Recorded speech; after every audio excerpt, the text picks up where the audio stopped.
మొన్న ఒక టీనేజ్ అమ్మాయిని హైదరాబాద్ నుండి తీసుకొచ్చారు. ఆమె ప్రాబ్లమ్ ఏంటంటే గేమింగ్ డిజార్డర్. నైట్ అంతా మెలకువగా ఉంటది. పగలంతా పండుకుంటది. సో, ఆమెను ఒక 5 రోజులు, 5, 6 రోజులు అడ్మిట్ చేశాను. Cognitive behaviour therapy, parental therapy, life style modification, acceptance and commitment therapy, mindfulness therapies ఇట్లా రకరకాల థెరపీస్ స్టార్ట్ చేశాము. దాంతో పాటు కొన్ని మంచి మందులివ్వడం జరిగింది. ఈ అడిక్షన్స్ కూడా మందులుంటాయా అని అంటారు. అడిక్షన్స్ 2 రకాలు. Substance abuse, behavioural. Substance abuse అంటే ఆల్కహాల్, గుట్కా, సిగరెట్, ఈ నికోటిన్‌కి సంబంధించినయి అన్నీ గూడా, దాంతో పాటు గంజాయి, ఓపియాయిడ్స్ ఇట్లా రకరకాల డ్రగ్స్. అది సబ్‌స్టెన్స్ అబ్యూస్. ఇక బిహేవియరల్ అంటే గేమింగ్ డిజార్డర్, గ్యాంబ్లింగ్ డిజార్డర్ మొదలైనవి. ఈ బిహేవియరల్ థెరపీస్‌లో ఈ బిహేవియరల్ గానీ, ఇంకా అడిక్షన్స్ ఎనీ అడిక్షన్ బ్రెయిన్‌లో ఒక రివార్డ్ పాత్‌వే ఉంటుంది. ఆ reward pathway is dependent on dopamine అనే ఒక న్యూరో ట్రాన్స్‌మిటర్ లేదా హార్మోన్ పై ఆధారపడి ఉంటుంది.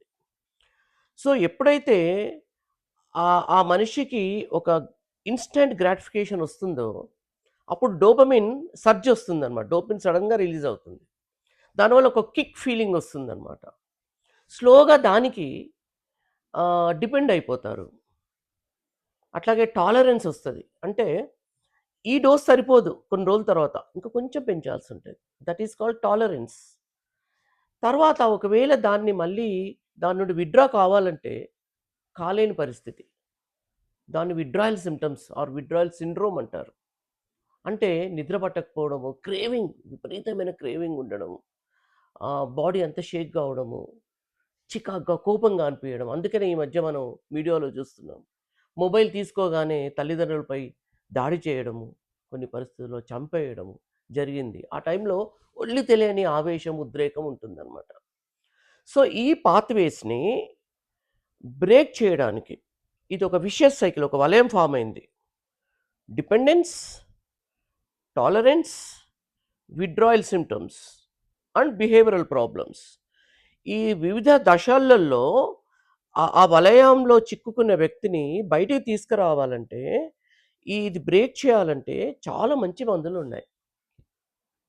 ఈ మందులివ్వడం ద్వారా, అట్లాగే కౌన్సెలింగ్ చేయడం ద్వారా, parental counselling, life style modification వీటన్నిటి వల్ల ఒక హోలిస్టిక్ అప్రోచ్ అనమాట.